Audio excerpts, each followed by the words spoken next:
Salam sejahtera untuk kita semuanya. Video berikut merupakan hasil dari kegiatan ekskul mata kuliah Sistem Informasi Akuntansi semester 3, Fakultas Ekonomi Universitas Riau, tahun ajaran 2022-2023. Mata kuliah ini diampu oleh dosen pengampu, Bapak Dr. Ruhul Fitrios, SEMSI AKCA. Aplikasi sederhana ini disusun oleh kelompok 6 di kelas Sistem Informasi Akuntansi I dengan anggota Ari Indah Elizabeth Tambunan, Nada Mutia Zahara, Wita Lestari, Yudi Saputra, dan Yuni Rahmawati.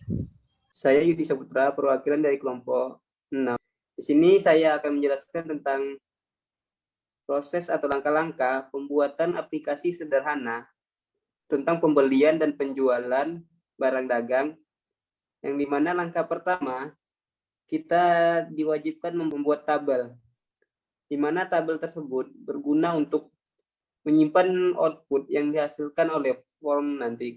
Nah, pertama kita membuat tabel daftar barang, di mana tabel ini berfungsi untuk menyimpan informasi tentang kode barang, nama barang, harga satuan, harga beli, dan harga jual.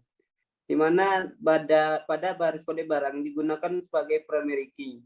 Apa itu primary key? Primary key yaitu sebuah kunci.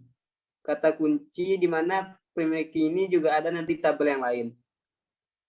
Langkah selanjutnya itu pembuatan tabel detail pembelian, di mana detail pembelian tersebut terdapat beberapa seperti ID detail pembelian, ID pembelian, kode barang, dan quantity.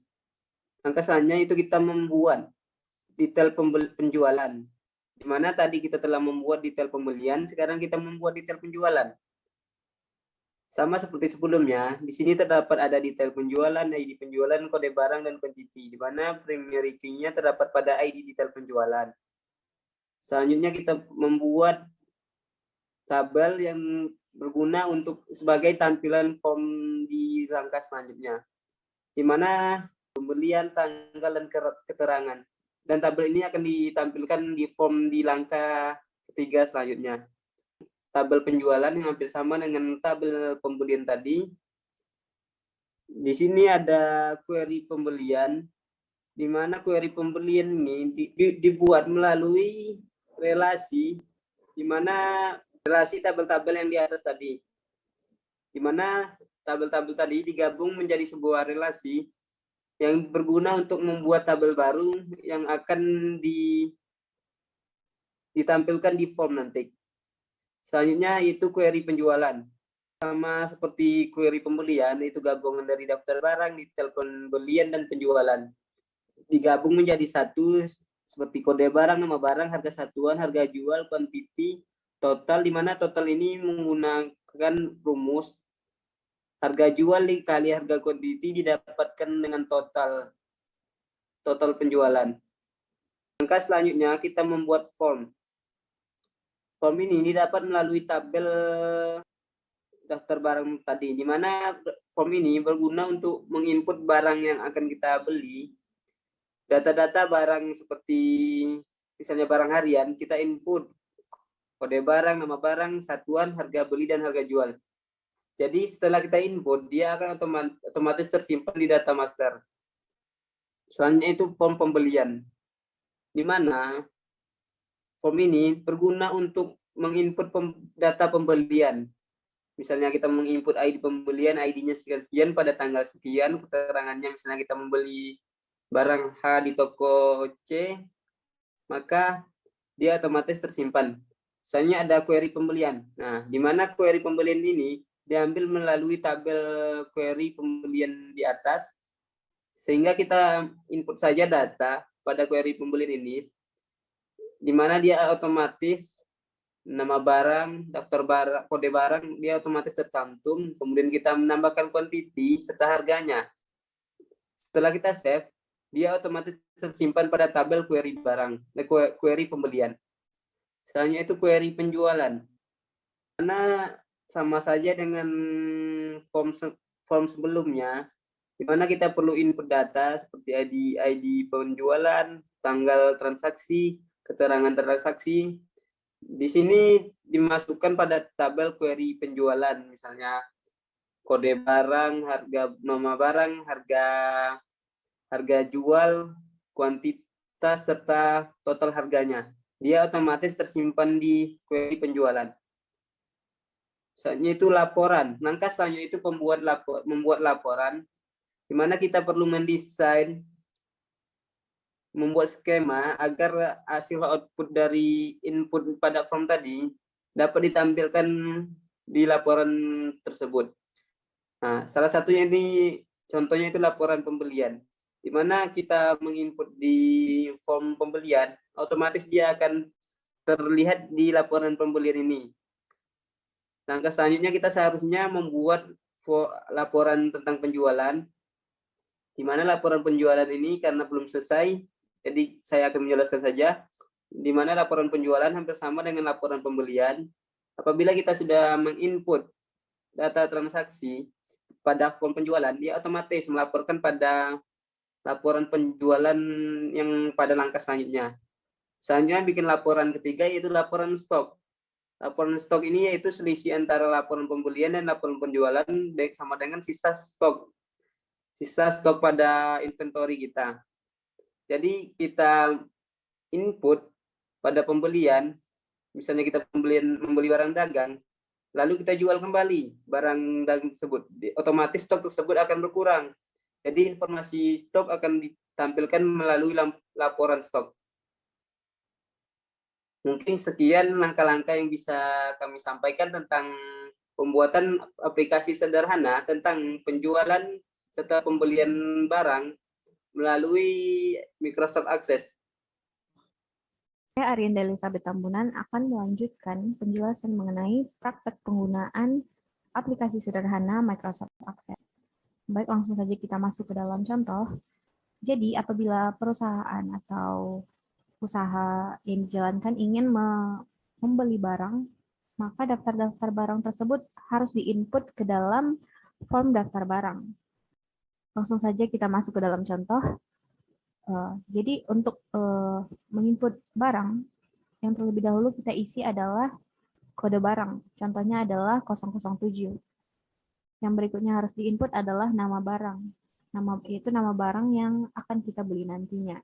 Contohnya yaitu sapu. Baik, yang berikutnya adalah satuan, yaitu satuan dari barang tersebut. Satuan untuk sapu lidi adalah buah. Yang berikutnya adalah kita perlu menginput harga beli barang tersebut. Contohnya adalah harga beli untuk sapu lidi kita bikin 10.000. Yang berikutnya adalah harga jual, yaitu harga jual barang tersebut. Contohnya kita bikin 15.000. Setelah kita selesai melakukan input informasi, berikutnya kita klik save. Setelah mengklik save, maka informasi yang kita input tadi otomatis akan tersimpan di daftar barang. Namun kita perlu terlebih dahulu untuk mengklik refresh. Baik, seperti yang bisa kita sama-sama lihat, di bagian bawah ini sudah tertera daftar barang yang tadi kita input. Yang berikutnya adalah saat melakukan pembelian barang yang kita input tadi, kita melakukan input informasi transaksi pembelian di dalam form pembelian.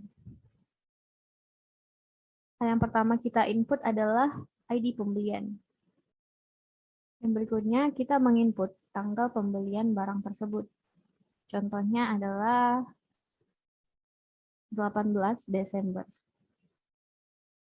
Dan berikutnya kita memasukkan keterangan, yaitu keterangan transaksi tersebut. Yang berikutnya di bagian bawah kita memilih kode barang yang tadi kita sudah buat, yaitu untuk sapu lidi kode barangnya 007. Jadi untuk pembelian tadi kita menginput berapa jumlah item yang kita beli. Enter.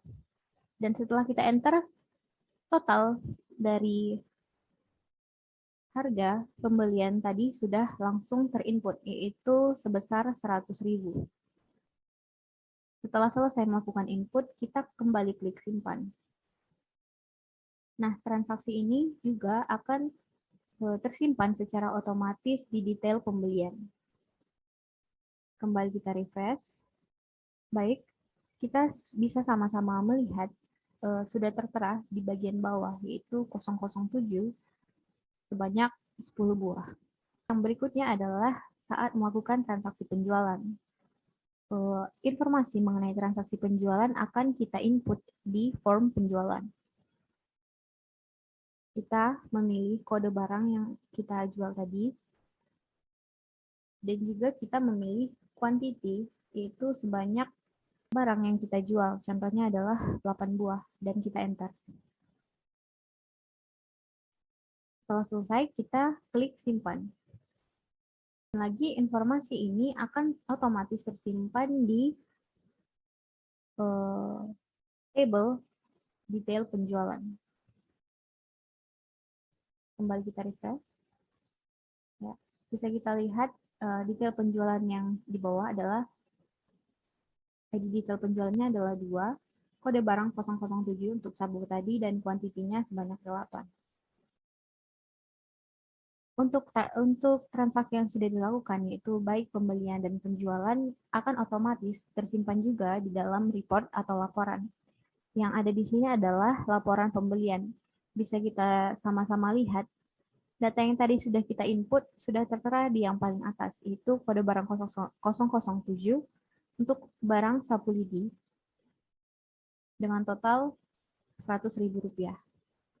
Baik, mungkin sekian praktek dari penggunaan aplikasi sederhana Microsoft Access dari kelompok kami. Untuk kesalahan dan kekurangannya, kami mohon maaf. Terima kasih.